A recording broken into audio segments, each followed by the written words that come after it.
Welcome to Keeper, sponsored by Sprint. Get ready for fantasy advice from someone who kept Michael Bush on the bench. We'll start with Week 1 shockers.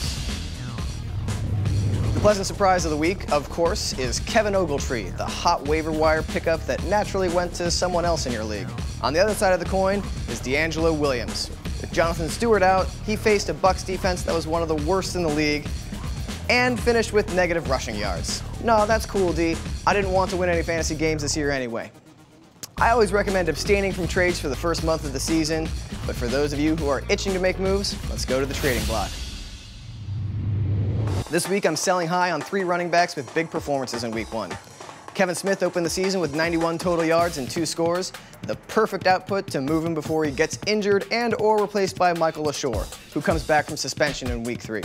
Also selling Alfred Morris. 96 yards and 2 TDs makes for a nice fantasy score, but I'd be concerned about his 3.4 yards per carry and 0 targets out of the backfield. Evan Royster and Roy Helu are both better pass catchers, and you just know Mike Shanahan's waiting to stab innocent fantasy owners in the back. That's what he does. He's evil. And because I'm crazy, I'd sell on Darren McFadden. The man is a dream if you have a PPR league, but he's the Raiders' only true weapon, and they're going to ride him till the wheels fall off. I'd flip him while he's healthy. This week I'm buying low on wideouts. Victor Cruz. 3 drops a game does not unmake him a star. Wes Welker. There are serious concerns after he caught just 3 passes for 14 yards, but even if he doesn't catch 100 passes this year, he's still going to bounce back to be a decent start at wideout. And Dexter McCluster. He led the team with 6 receptions and 82 yards on 10 targets, but probably isn't owned in your league. That's sexy value. Go get him.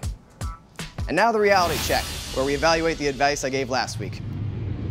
Don't overthink it. Don't give Darren Sproles a start over Adrian Peterson just because you're worried about the holy purple knee. Oh, what's that?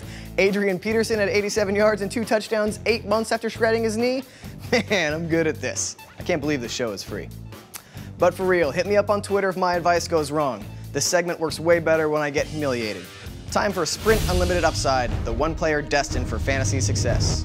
This week I like Arian Foster at Jacksonville. The Jaguars couldn't stop Purple Jesus last week, and Foster plays in an offense with a better line and better weapons. Thanks, Jags. You always make this easy. Let's go to Isaac with the weather.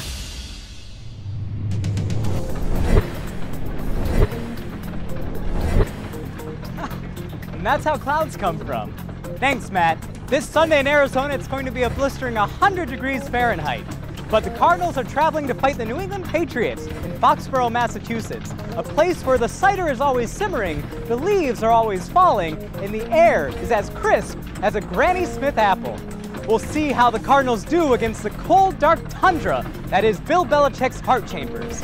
Back to you. Hire and fire.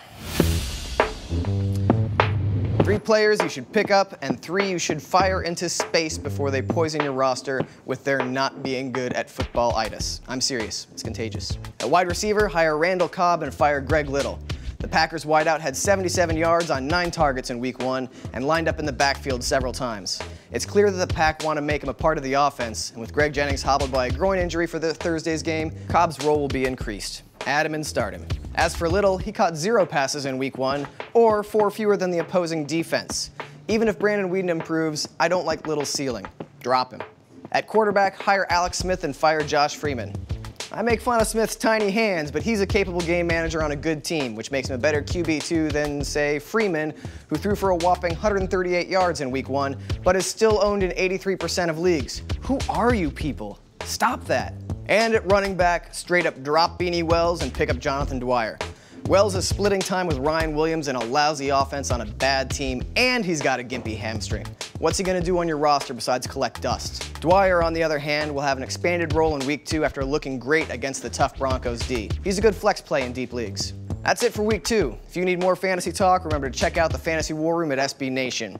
Your outside activity of the week? Watch a sunset and try not to Instagram it. It never looks good and no one likes it. Set your lineups. I'll see you next week.